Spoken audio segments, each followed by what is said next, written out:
की आराधना बृहस्पति भगवान ने काशी में करी।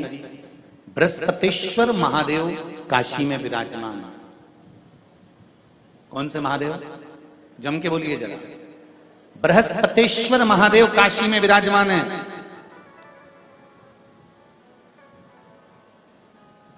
जो अंगूठी में पुखराज नहीं पहन सकते,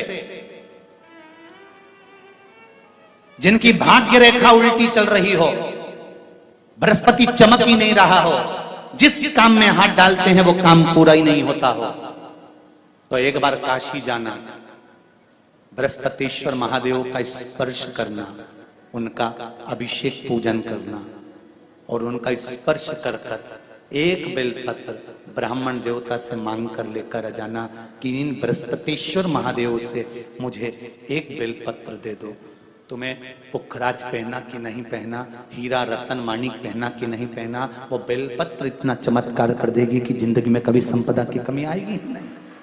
अगर बृहस्पति नहीं चमके तो बृहस्पतिश्वर महादेव, जहां पर बैठकर बृहस्पति भगवान ने शंकर भगवान की आराधना करी है, रोज गंगा जल जाना, गंगा जल लेकर आना, शिव जी की आराधना करना, एक शिवलिंग का निर्माण करा, उसकी आराधना में बृहस्पति भगवान डूब गए, उसकी आराधना में बृहस्पति महाराज निरंतर लगे रहे और इतनी आराधना बृहस्पति महाराज ने करी, इतनी आराधना करी बृहस्पति महाराज ने कि शंकर भगवान सामने प्रकट हो गए। मांगो बृहस्पति, तुमको क्या चाहिए? कुछ नहीं, केवल आपका भजन। नाम रख दिया, तुम्हारा नाम बृहस्पति रहेगा। बृहस्पति भगवान का एक नाम बृहस्पति भी रख दिया और तुम साधारण नहीं रहोगे। तुमने मेरी आराधना करी है तो देवताओं के गुरु बनकर विराजमान होगे। अब अभी तक 2 भार इंद्र के पास में थे। बहुत ध्यान देकर समझना ये नवग्रह कथा को। 2 भार थे इंद्र के पास। इंद्र देवताओं के गुरु भी बनकर बैठे थे, देवगुरु बृहस्पति की जगह पूर्व में इंद्र ही देवगुरु का पद संभालना है और देवराज का पद भी इंद्र के पास में था। कौन कौन से पद थे? जम के बोलो जरा। पहला पद देवराज इंद्र का, दूसरा पद देवगुरु, देवगुरु का पद भी इंद्र के पास में था और देवराज का पद भी इंद्र के पास में था। ये 2 पद जब होता है साधारण भाषा में आप ले लीजिए, किसी के पास में अध्यक्ष का पद भी है, किसी के पास में और कहीं का पद भी है, 2-3 पद उसके पास में विराजमान है, तो उसके पास में 2-3 पद अगर विराजमान है तो फिर उससे अगर एक पद ले लिया जाता है तो उसको अहंकार आ जाता है, उसको गुस्सा आ जाता है कि बताओ अभी तक तो मुझे पूछा जा रहा था, अब तुम तो वो पद पे भी जान दो। जैसे तुम किसी कुर्सी पर बैठे हो, कथा सुन रहे हो और इतने में कोई रिश्तेदार बाहेती जी का आ गया और तुम बढ़िया आराम से बैठे थे और बैठे बैठे इतने में बाहेती परिवार से कोई आया और उसने तुमको उठाया, प्लीज थोड़ा सा, और तुम्हें उठाकर दूसरी जगह बिठा दिया और उन्होंने अपने वाले को कुर्सी पर बिठा दिया। अब बोलो, जो उठा, जिसको उठाया था उसका भगोने जैसा मुंडा हुआ कि नहीं हुआ? अरे बोलो तो। अपन दूर कथा नहीं जाते, कथा अपने ऊपर लेके चलो कि अपन कैसे समझें इस कथा को। बहुत अगर गहन तत्व की कथा सुनेंगे तो समझ में आएगी नहीं। यहां से सुनी, यहां से निकाल दी, बच्ची कुची दी, ऊपर से निकल गई और मालूम पड़े थोड़ी देर बाद माताएं कुर्सी पे बैठी बैठी। अब फिर तो अपन तो अपने पर लेकर चलो ना कि जैसे कोई आप कुर्सी पर बैठ गए और इतने में इनके रिश्तेदार कोई आए और आने पर उन्होंने कह दिया तुम यहाँ से उठो, दूसरी जगह जाके बैठो। इतने में तुमको बुरा लग गया, बुरा लगा, मुंह भगोने जैसा हो गया, गुस्सा आ गया। उसी तरह इंद्र के पास में 2 सत्ता थी, एक देवराज इंद्र थे और दूसरे गुरु का पद भी इंद्र के पास में था। देवताओं के गुरु बनकर इंद्र घूम रहे थे, पर अब उल्टा हो गया। शंकर भगवान ने बृहस्पति महाराज को देव गुरु बना दिया।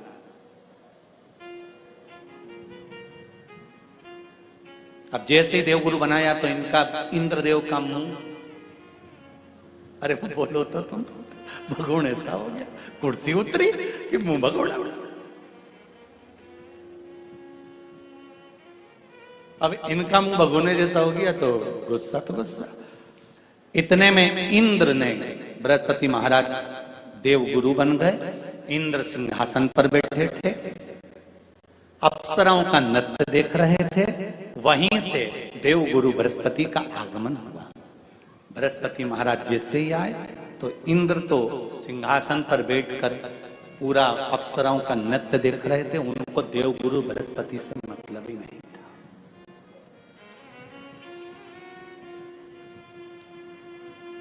कोई स्थान नहीं, कोई सम्मान नहीं, कोई आदर नहीं,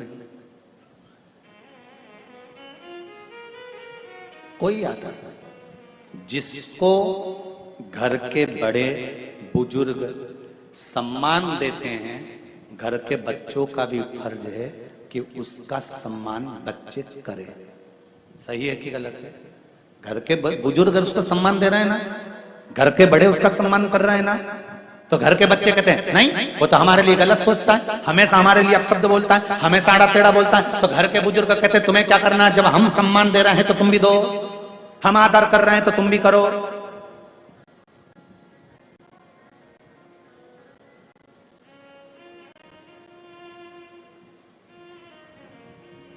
पर नहीं महाराज, आदर आप भी करो, सम्मान आप भी करो, पर वो आदर वो सम्मान बहुत मुश्किल। अब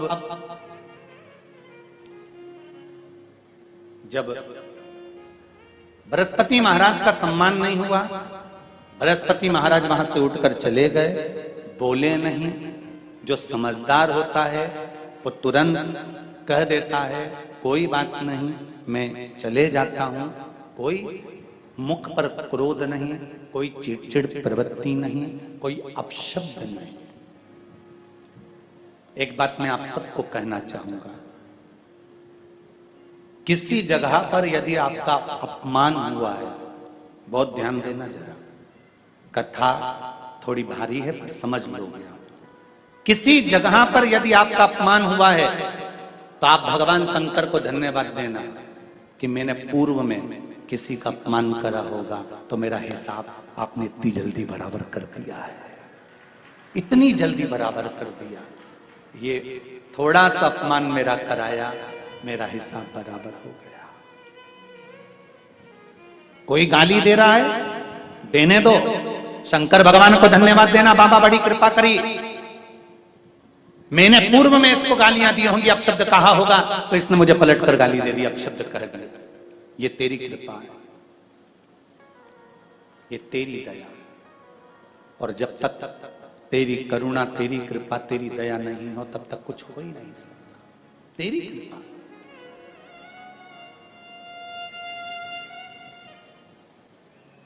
भगवान से कहो हे देवाधिदेव महादेव, मैं ये नहीं कहता कि मुझे रोने मत देना,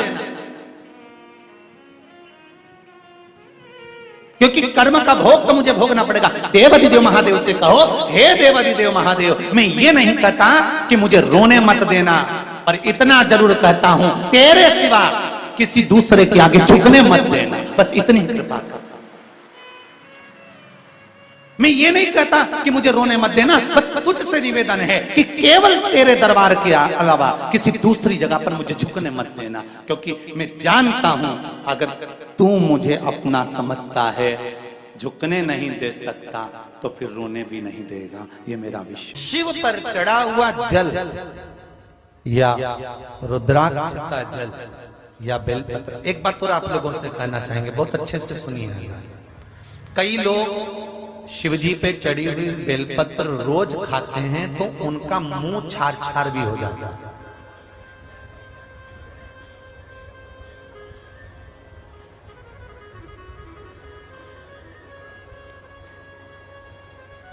निवेदन है, जरूरी ये नहीं है कि तुम इसको दांत से चबा चबा कर खाओ।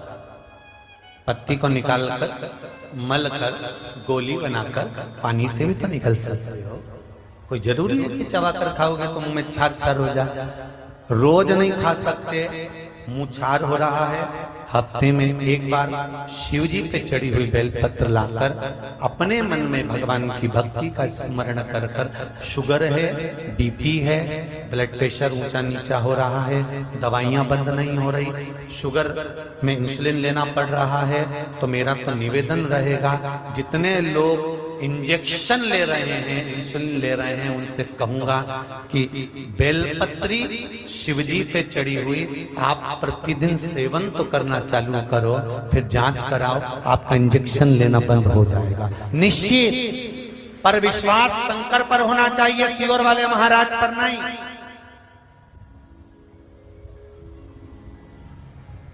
जिस शिव मंदिर की बेलपत्र लेकर आओगे वहां कहकर लाना पड़ेगा, बाबा इसको औषधि कर दीजिए कुंदकेश्वर महादेव।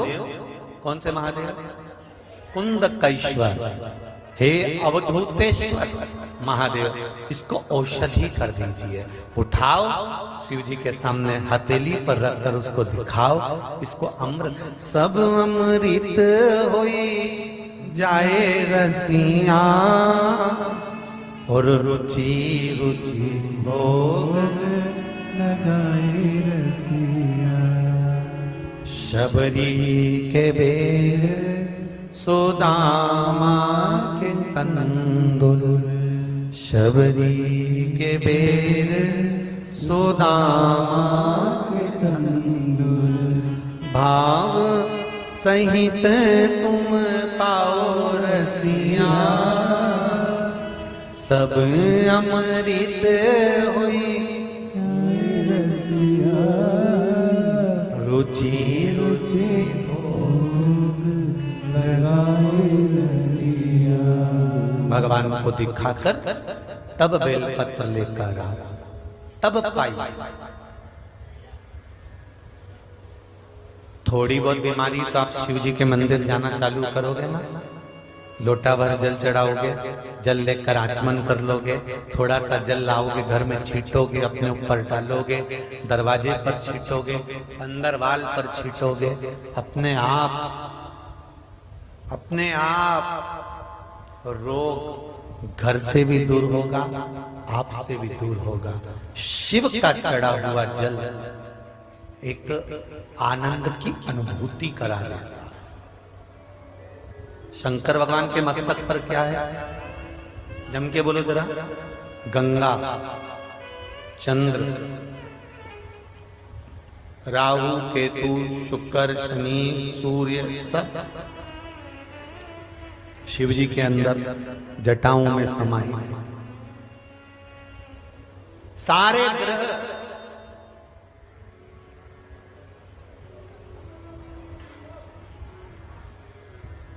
अपने आप शिव की भक्ति तो करो, सब कुछ वो संभाल ले। एक काम कर देखिएगा कि आप रोज अपनी दुकान पर जाते हो, रोज अपने व्यापार पर जाते हो, रोज अपने कार्य पर जाते हो, रोज अपना काम करने जाते हो, और रोज जब आप व्यापार के लिए जाएं, कोई अपना काम करने के लिए जाएं, ये ऊपर के बक्से बंद पड़े हैं, खड़े होकर सुनिए पहले उसको।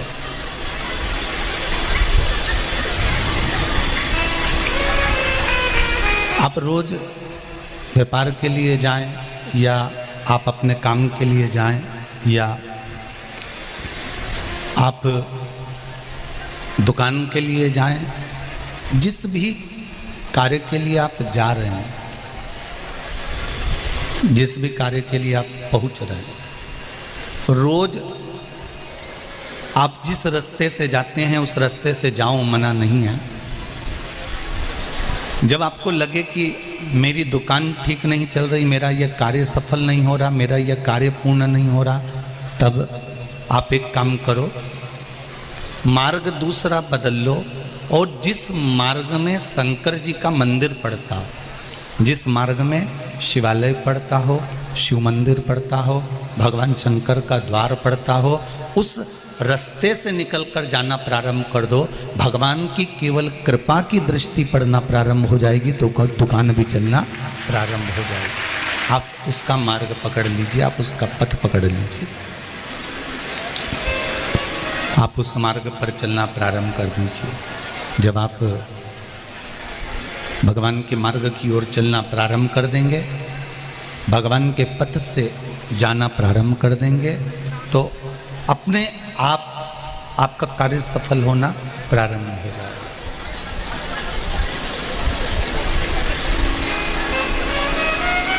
एक बार भगवान शिव की भक्ति का जो फल है,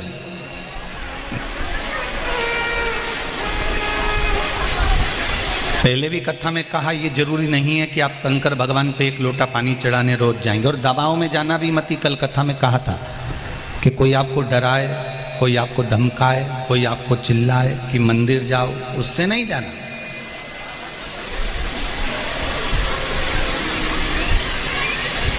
इतनी कथाओं में आप लोगों ने जितनी बार भी कथा सुनी होगी, जितने लोग आस्था चैनल पर सुन रहे हैं, फेसबुक यूट्यूब पर सुन रहे हैं, कभी हमने आपको ऐसा नहीं कहा होगा कि आप ये कार्य नहीं करोगे तो आपको ये कष्ट होगा। ये तो आपके दिल की बात है, ये तो आपके हृदय की बात है, ये आपकी चित्त वृत्ति की बात है, ये आपके मन की बात है। तेरे मंदिर में आना मेरा काम है और मेरी बिगड़ी बनाना तेरा काम। ये आपके ऊपर है कि आप भगवान के मंदिर जा रहे हैं, या आपके ऊपर है कि आप भगवान को जल चढ़ा रहे हैं, या आपके ऊपर है कि आप भगवान को एक बेलपत्र समर्पित कर रहे हैं, या आप भगवान को एक चावल का दाना चढ़ा रहे हैं। ये आपके ऊपर है, आपके ऊपर कोई दबाव नहीं होना चाहिए। भक्ति में, भजन में, कीर्तन में, स्मरण में, मंत्र जाप में, भगवान की भक्ति के अंतर्गत मंदिर जाने में, शिव महापुराण में जाने में, या सत्संग में जाने में कोई दबाव नहीं होना चाहिए। बिना दबाव के आप जब भगवान की भक्ति करोगे तो उसमें सुख मिलेगा। ध्यान देना,